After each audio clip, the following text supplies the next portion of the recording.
और कल भी उसी ताक में वो है कि बीजेपी को भी लगता है कि सब उनके प्रति हमारा सॉफ्ट रवैया रहना चाहिए, लेकिन दिखाना ऐसा चाहिए कि बीजेपी और टीआरएस लड़ रही है। तो इस तरीके से जो दिखावा पूरे स्टेट के अंदर दिखाई दे रहा है, तो मैं समझता हूं कि ये लोगों को भुलाने की बात है। लेकिन हम लगातार आज तेलंगाना में बड़ी अच्छी तरीके से हमारे पीसीसी प्रेसिडेंट रेवंत रेड्डी जी रहो, उनकी भी यात्रा हर असेंबली कॉन्स्टिट्यूशन में जा रही है। हमारे भट्टी जी जो कांग्रेस पार्टी के लीडर है, सीएलपी लीडर है, वो भी हर वहाँ असेंबली कॉन्स्टिट्यूशन में जाके जो सही बात क्या है, टीआरएस की किस तरीके से रणनीति राजनीति है, वो पूरी तरह लोगों के समझ में आ चुकी है और इसका परिणाम भी होने वाले असेंबली के चुनाव में आपको दिखाई देगा। लेकिन लोग सोचते हैं कि उनको कुछ कर रहे हैं, लेकिन जो अभी भट्टी जी ने कहा है कि एससी एसटी के बारे में वो दिखावा करते हैं, ओबीसी के बारे में दिखावा करते हैं, चंद लोगों को कुछ दे दिया है तो भाई हमने बड़ी अच्छी स्कीम लाई है, ये वो बाकी स्टेट में भी जाके बताते कि तेलंगाना में ऐसा शुरू किया है।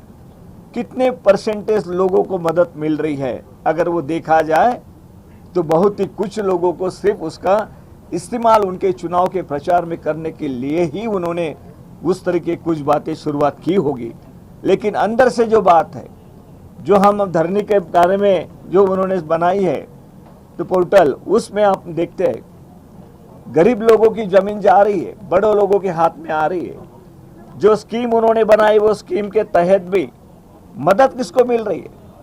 सब बड़े लोग हैं, बड़े जमींदार हैं, लेकिन गरीबों की जमीन वहां से छीनी जा रही है, सब आम जनता देख रही है।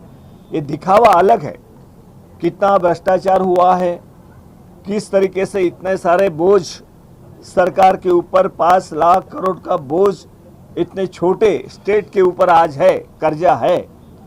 तो साइड में हम देखते हैं तो छत्तीसगढ़ के सीएम यहाँ पे आए थे, उन्होंने कहा कि हमारे स्टेट में 73 करोड़ का सिर्फ 1000 करोड़ का सिर्फ वहाँ पे हमारे ऊपर बोझ है। लेकिन उतना ही स्टेट यहाँ पर अगर तेलंगाना है तो उसके ऊपर 5 लाख करोड़ का कर्जा है। ये पैसा कहाँ गया, कहाँ से?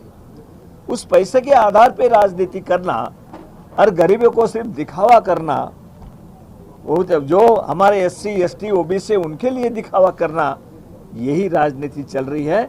और कल बड़ी तादाद पे लोग या मंचूरियल में हमारे सभी नेता यहाँ के सम्मानीय भट्टी जी है, प्रेम सागर राव जी हमारे जिला अध्यक्ष सुरेखा जी हैं, सभी ने बड़े मिलजुल कर इस प्रोग्राम को वो सक्सेस करेंगे कि यहाँ का मैसेज हमारे पूरे देश में जाने वाला है कि ये जो प्रोग्राम है सत्याग्रह सभा है।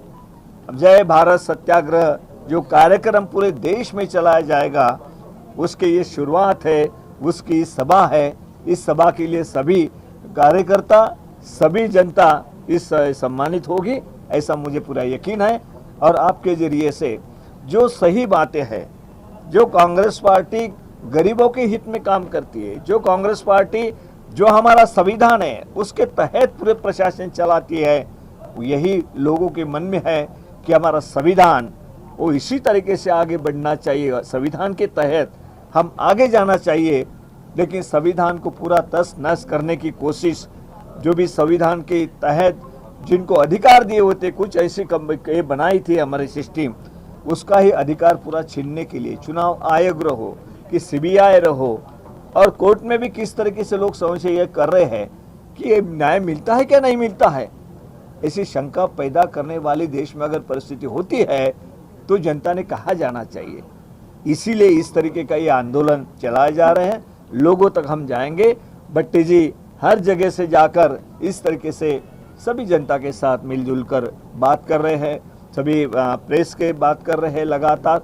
ये हमारी सबकी जिम्मेदारी है कि हमने एक साथ एकजुट होकर इन ताकतों के खिलाफ, इन शक्तियों के खिलाफ लड़ना चाहिए। धन्यवाद। जी एक बात बोलो, आपको कल सत्याग्रह सभा रख रही, आपका senior leader Maheshwar Reddy BJP party में जुड़ा हुआ है, आज जाके जुड़ा हुआ है, भट्टी जी ने कहा वो जो बात है, मैं हमारे महेश गौड़ जी जो है वर्किंग प्रेसिडेंट वो उसमें ध्यान देंगे।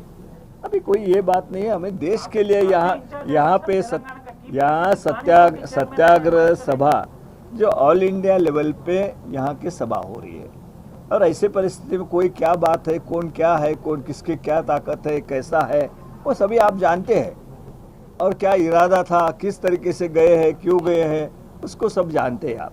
लेकिन ये मुझे बोलने की जरूरत नहीं, आपको कांग्रेस कमेटी की तरफ से हमारे महेश गौड़ जी है, वो उस बारे में आपसे बात करेंगे।